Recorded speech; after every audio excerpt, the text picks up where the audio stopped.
Do bate-bola, Henrique André também voltou mais do Galo. Fala, Henrique. Cirilo, a gente falou muito sobre calendário, né? Apertado do Atlético. 59 dias, 18 jogos, isso considerando a partida do duelo contra a Chapecoense.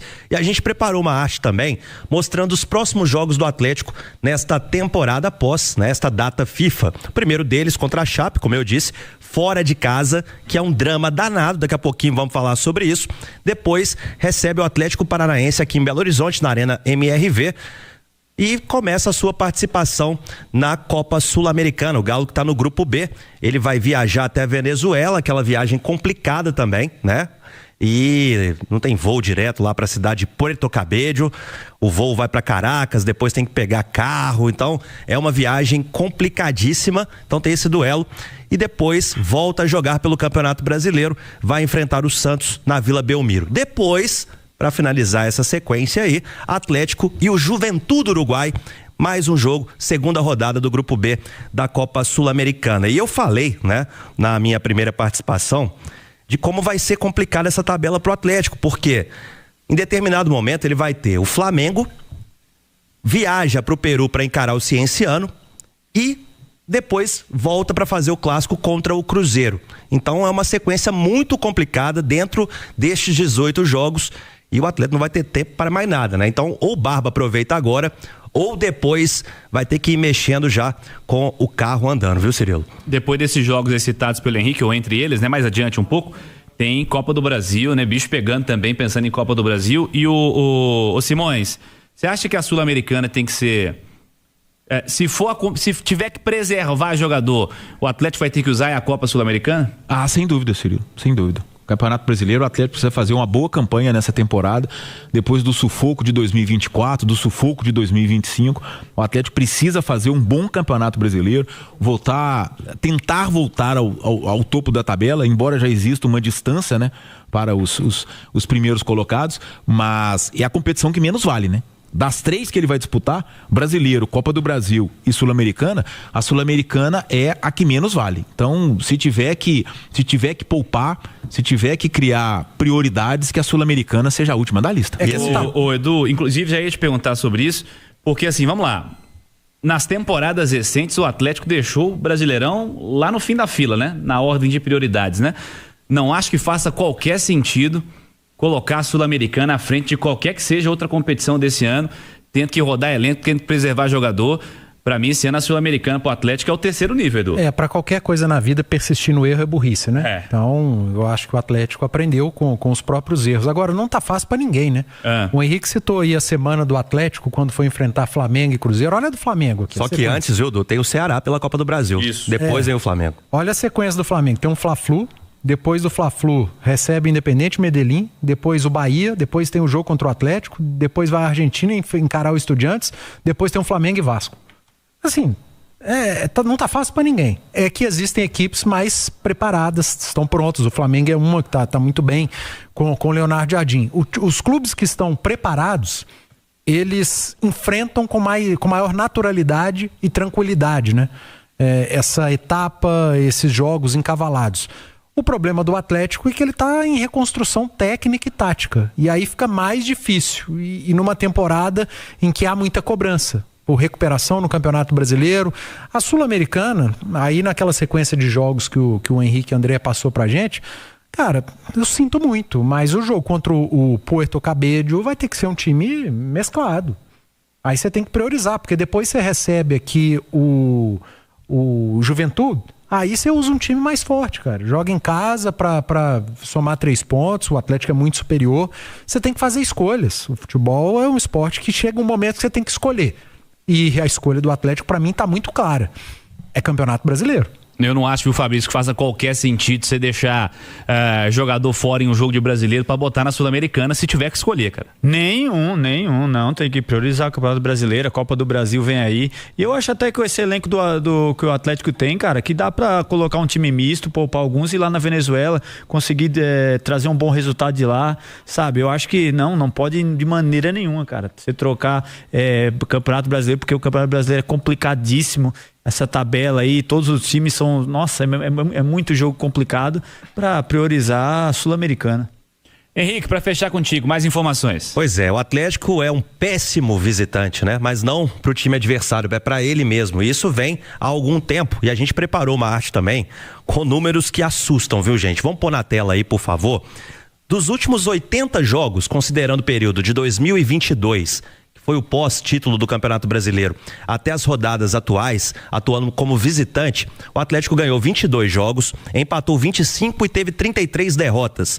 O aproveitamento é de 38%. Considerando de 2024 até agora 2026, assusta mais porque o aproveitamento cai. 42 jogos, foram 7 vitórias, 11 empates e 24 derrotas. O aproveitamento é de 25,4%. Então o Atlético tem que melhorar isso. Foram 4 jogos fora de casa nesta edição do Brasileiro, 4 derrotas. Somando com os jogos do ano passado, o Atlético terminou com 2 derrotas fora de casa, né, como visitante. Então são 6 jogos sem vencer como visitante. Esse cenário considera todas as competições? Não, só o Campeonato Brasileiro. Ah, só o Campeonato Brasileiro. Isso. O Brasileirão do Galo vem tendo como problema, né, nos últimos anos, com certeza, essa história do fora de casa. E o Henrique destacou, vem aí jogos importantes pro Galo como visitante em breve também. Eu vou dar brasileiro. Vou dar um dever de casa pro Henrique André. Fazer esse levantamento dos jogos em casa. Porque eu li a perguntinha ali, por que o desempenho do Atlético cai tanto fora de casa? Não cai fora de casa, não. O desempenho do Atlético tem sido ruim nesses anos, inclusive em casa. É que fora de casa é mais difícil. Se fizesse levantamento desse período aí, do Atlético como mandante, você vai ver que o aproveitamento não é bom. Não é um aproveitamento de história de Atlético como mandante. O desempenho tá ruim em todos os aspectos. É que fora de casa é sempre mais difícil jogar. Faremos. E ontem um ouvinte deu uma sugestão, Cirilo, que é para o Cláudio chegar lá para entrevistar os jogadores do Chapecó, falar, chegar aqui na Arena MRV, né, para dar uma confundida nos caras, para os caras se sentirem em casa. Lá é sintético também. Pois é. Sintético da Chape esse ano. Mas também. uma coisa que o Atlético pode melhorar, eu acho que com certeza pode não, vai melhorar, é esse jogo fora de casa, porque uma coisa que o argentino faz bem é jogar fora de casa. Jogar bem fora de casa. Não jogou mal contra o Fluminense. Não foi. Foi um vai jogo, melhorar esse retorno. Foi um jogo equilibrado, o Atlético criou as oportunidades, falhou na finalização, o Fábio fez algumas boas defesas, mas de toda forma não foi um jogo assim, tipo do Vitória, né? O jogo do Vitória não tem nem discussão, né? O Atlético tomou 2-0 e tomou bem tomado. Contra o Fluminense não, contra o Fluminense o Atlético jogou, encarou e tomou um gol ali numa falha individual do Roman, que tinha sido o herói contra o São Paulo. Falhas individuais. Porque o Canóbio também ficou... Lodge e Roman. Porque eu vi o Canóbio ficou sozinho, né? Não tinha ninguém, né? Pra erguer a cabeça, pensar, pra colocar a bola na cabeça do Castilho. Mas, de toda forma, é isso. Acho que contra o Fluminense foi uma postura, tá? Uma postura, até no sentido de atitude, uma produção muito diferente do que foi contra o Vitória. E eu acho que não dá nem pra gente comparar tecnicamente o Vitória e o Fluminense, né? O Fluminense é muito mais time do que o Vitória e o Atlético conseguiu se impor muito mais no Maracanã do que fez no Barradão. Antes vamos falar da reapresentação, né? Os jogadores tiveram folga no domingo e também ontem, segunda-feira, retornaram hoje e fizeram um treino na parte da tarde lá na Cidade do Galo. A primeira parte dessa atividade na academia e depois os atletas foram a campo. O Alexander, que vem treinando desde a semana passada, ele segue treinando com o grupo e a expectativa é que seja, enfim, relacionado pelo técnico Eduardo Domingues no próximo jogo do Atlético, que é só daqui a 9 dias, né? Duelo no dia 2 de abril contra a Chapecoense lá na Arena Condá. Então o Galo vai ter um tempo, o técnico Eduardo Domingues vai ter um tempo para treinar esses jogadores, mas com desfalques. Ele não pode contar com 7 jogadores que foram convocados para suas seleções: Alonso, Minda, Franco, Preciado, Ivan Roman, Vitão e Cissé, e ainda não pode contar também com o Vitor Hugo, que está em tratamento, teve uma lesão na panturrilha, segue em tratamento o zagueiro Vitor Hugo, e também com o volante Michael, que via sendo o titular absoluto do Atlético. Ele teve uma lesão e esse aí vai demorar mais um pouquinho, viu? Não vai estar nesse jogo contra a Chape. Então o Eduardo Domingues vai quebrando a cabeça, a gente até destacou em manchete, com o que tem, pensando nos próximos jogos do Atlético, que vai ter uma temporada, uma maratona, melhor dizendo, gigante pela frente até o meio do ano, até a parada para a Copa. A gente vai detalhar nessa maratona no segundo tempo do nosso noticiário aqui do Atlético, Cirilo, mas é muito jogo, inclusive vai ter Flamengo, um jogo da Sul-Americana e depois o clássico contra o Cruzeiro. Então o Barba vai trabalhando com o que tem e é o grande desafio dele, né? Tinha que corrigir a rota, ajustar aí os ponteiros, mas não vai ter todo mundo à disposição. É um problema grande, né, Edu? Pensar na preparação, em ajustar o time com os caras fora, né? E uma quantidade interessante de caras fora. E aí se você for pensar lá na frente, provavelmente alguns fora também no jogo, né? Contra a Chapecoense, porque ele não vai dar tempo de chegar. Tem muita gente longe, né? Mas é ruim, cara. Você perde ali praticamente um time inteiro. Praticamente um time inteiro de atletas para trabalhar durante a semana. A única semana que você vai ter realmente de treino, sessões repetidas de treinamento, não apenas vídeo e conversa, mas campo também, campo reduzido, treino tático. E aí te faltam peças. É claro que ele vai trabalhar com o que tem, já é algo que pode ajudar bastante, mas o futebol brasileiro é assim, né? A data FIFA, ela é boa para alguns, ruim para outros. Para o Atlético, ela fica no meio termo. Quem fica por aqui assimila melhor as ideias, o Barba tem a condição de trabalhar no campo, e quem está de fora trabalha com vídeo, né? Você pode ter certeza. Essa turma está com as suas seleções, vai receber vídeo e vai continuar tentando assimilar a ideia do treinador. É complicado, porque tem jogadores que vão jogar no dia 31, né? Tem jogador na Nova Zelândia, na França. Não vão para Chapecó, não vão para Chapecó. Então, é muito difícil desses caras participarem. A logística daqui para Chapecó também não é das mais fáceis. Não vão, esquece, não vão. Ô Edu, o que o Barba Domingues tem que trabalhar nesses próximos dias, pensando na formação do Atlético? O que você já viu de evolução com o novo comandante e que ainda tem que ser mexido, Edu? O Atlético é um time mais organizado defensivamente, Cirilo. Protege bem a área. O Atlético do Barba dos últimos jogos, ele protege melhor a grande área, ele oferece menos a segunda bola para os adversários. Quantos gols o Atlético sofreu, né?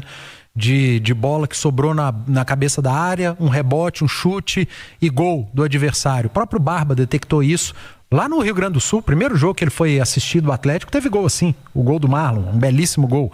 E eu acho que isso já está sendo melhor trabalhado. O Atlético protege melhor a sua área.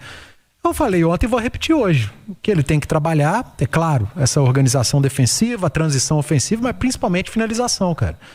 Botar a turma pra arrumar a pontaria, calibrar o pé. O Atlético tem muito jogador bom lá na frente, mas que a falta de confiança tem atrapalhado. Então, adquirir confiança no dia a dia, é óbvio que o jogo é que vai te dar mais confiança, mas o talento que a gente espera do Atlético do meio pra frente, ele tem ficado apenas no papel e na memória. É urgente que o Atlético recupere a eficácia dos seus atacantes. Henrique André, mais notícias do Galo, Henrique. Cirilo, você acredita que o nome de Lucas Assad está circulando de novo aí? Não, lá vem você de novo. Pois é, amigo. Lucas Assad, meia de 22 anos, da Universidade do Chile.